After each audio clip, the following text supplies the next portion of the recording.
Tom Sachs Space Program Mars in New York's Park Avenue Armory. Let's find out what it's all about.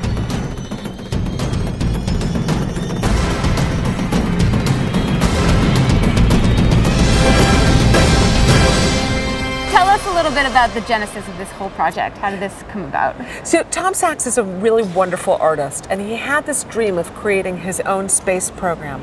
And in part because he wanted us to take a look at where we've come from and who we are today, and what are the values and the beliefs that we have today that are going to influence the space program of the future.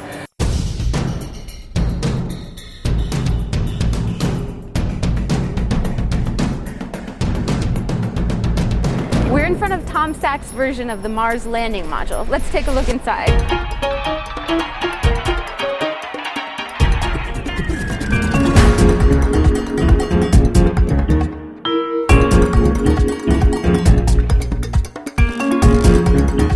So behind me here, this is where the ship is piloted. We do live demonstrations, and our astronauts stand here and here, no differently than on the other NASA's LEM, and they pilot the ship. Of course, we can't take off the ground, but we have a computer system which is said to be more powerful than the original NASA's LEM. I believe that easily. Yeah, absolutely. And however, you can see it's a vintage video game. So we do simulations where the ship takes off and lands, and these cameras, you can see that the ship is fully surveilled.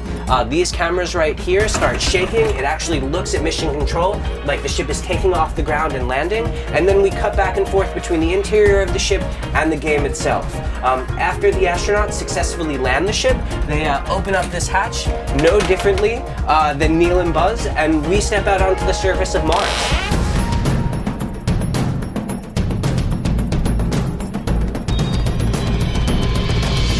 This is the mobile quarantine facility. It is where the astronauts get suited up before the demonstrations. It's based on, the Apollo missions. If you've seen For All Mankind, they have like a Winnebago-style vehicle that they drive to the launch site in, and we've modeled it after that. So where are we now? So right now we're on Mars, and here on Mars, Tom has a traditional Japanese tea house. It's based on the traditional 4.5 to Tommy Matt ratio. And the question is, why is there a tea ceremony house on the surface of Mars? And among the many questions. And I think that, one of the fundamental questions is, when human beings go to Mars, what religious beliefs will they bring with them?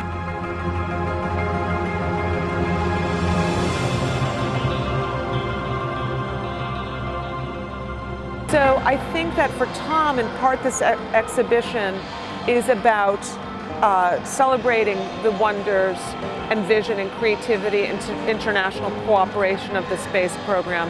It's also mourning a moment where it seems like perhaps NASA might become more of a regulatory agency if we're not careful, giving the entire space program over to private industry. And also, it's a reality test on just who are we right now, and where did these technologies come from, and who are the people that contributed to this moment.